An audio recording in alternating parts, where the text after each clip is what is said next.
xitam verilmədiyi üçün iş tapmaqda çətinlik çəkdiklərini iddia edir. Yəni deyirlər ki, işdən çıxsalar da əmək müqavilələri qüvvədə qalıb və bu onlara işə düzəlməkdə problem yaradır.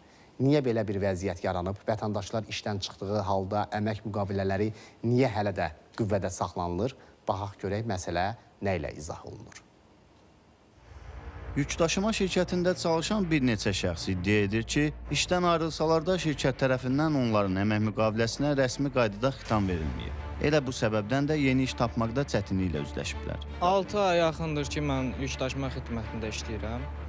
Hardasa 20 günə yaxındır mən ərizə yazıb işdən çıxmışam, könüllü şəkildə. Bunlar mənim nə xitamı verirlər, nə də ki maaşımızı.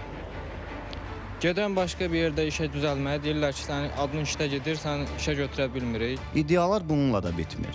Şirkətdə fəhlə kimi çalışan Səid Məmmədov deyir ki, işə qəbul olunarkən onun ilk maaşı depozit adı ilə saxlanılıb. İşdən ayrıldıqdan sonra isə həmin depozit və sonuncu ayın maaşı ödənilməyib. İşlədiyim 3 ay, 4 ay müddətindən sonra iş prosedurları elə ki ağır olduğundan mən işdən çıxdım. Biz rəsmi qaydada işdən çıxmışıq. Bizim rəsmi qaydada nə xitamımız verilir, nə də əmək haqqımız verilir. Bəs bu halda qanun nə deyir?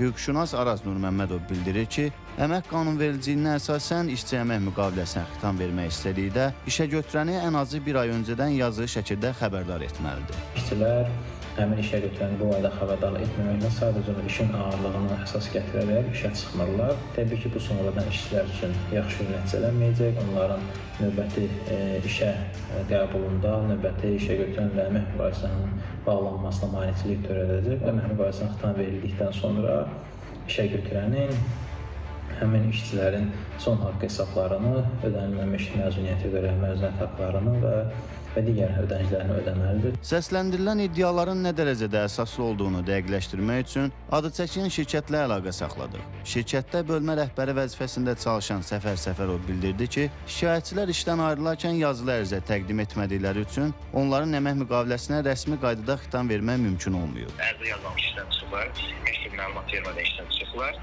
Sabah yaxınlaşdılar, ərizəsini yazsınlar, ondan sonra rəhbərliyə göndərir ərizə. Əmək haqqı ödənişi ilə bağlı səslənən iddiaların əsassız olduğunu deyən şirkət nümayəndəsi əlavə etdi ki, işçilər tərəfindən rəsmi qaydada ərizə yazıldıqdan sonra onların problemi həll olunacaq. Nurlan Şiraliyev, Şəhriyə Rəhmətli, ATV Xəbər.